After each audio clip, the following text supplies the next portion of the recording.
comment se lancer pas à pas dans le minage de crypto-monnaies depuis chez soi et surtout, comment savoir si ça peut être rentable. Première question, est-ce qu'on peut miner avec un ordinateur classique? Oui, mais c'est une fausse bonne idée. Ton ordinateur portable ou ton petit ordinateur fixe vont chauffer comme un grille-pain, consommer beaucoup et au final rapporter seulement quelques centimes. Pas intéressant. Donc la vraie idée option, c'est acheter du matériel dédié. Tu as deux grandes familles, les ASIC, des machines spécialisées très puissantes mais chères et bruyantes, et les RIG GPU qui sont plusieurs cartes graphiques montées ensemble, plus flexibles mais aussi plus chères à monter. Alors, où est-ce qu'on achète ça?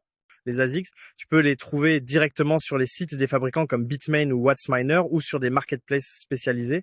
Pour les RIG GPU, tu peux soit les construire toi-même en achetant des cartes graphiques chez des revendeurs comme LDLC, Material.net ou même d'occasion sur le Bon Coin, soit acheter des rigs déjà montés sur des sites spécialisés dans le mining. Maintenant, parlons de place. Un rig GPU de 6 cartes graphiques, ça prend à peu près la taille d'un petit caisson de bureau. Tu peux le poser dans une chambre, un salon ou un garage, mais attention, ça fait du bruit et surtout, ça chauffe énormément. Un rig, c'est comme si tu avais un ou deux radiateurs électriques qui tournent en continu. Donc l'hiver, ça peut chauffer ton appartement gratuitement, mais l'été, tu vas vite suffoquer. Est-ce que tu dois augmenter ta puissance souscrite chez ton fournisseur d'énergie? En France, la plupart des abonnements classiques sont à 6 kVA.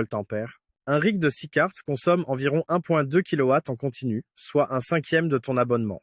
Si tu n'as qu'un rig, ça passe sans problème. Mais si tu en veux 2 ou 3, là tu devras peut-être passer à 9 ou 12 kVA, ce qui augmente encore ton coût mensuel.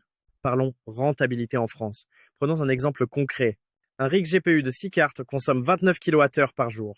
Au prix moyen de l'électricité en France, environ 0,20 € par kilowattheure, ça représente un coût de 5,80 € par jour. Ce rig peut rapporter environ 8 € par jour en crypto-monnaie.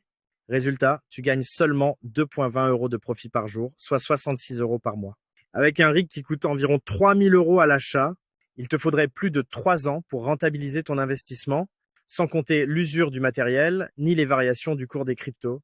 Donc en France, le minage est difficilement rentable à grande échelle, sauf si tu as accès à une électricité très bon marché.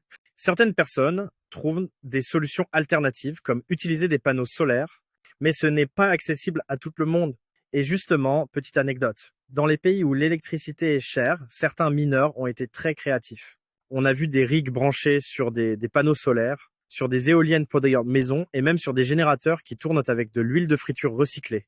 Bref, le minage, c'est une course entre la puissance de calcul et le prix de l'énergie. Si tu veux être rentable, en France, il vaut mieux rester petit et voir ça comme une expérience plutôt que comme un vrai business. Voilà, tu as maintenant les bases pour savoir si le minage peut être une bonne idée pour toi.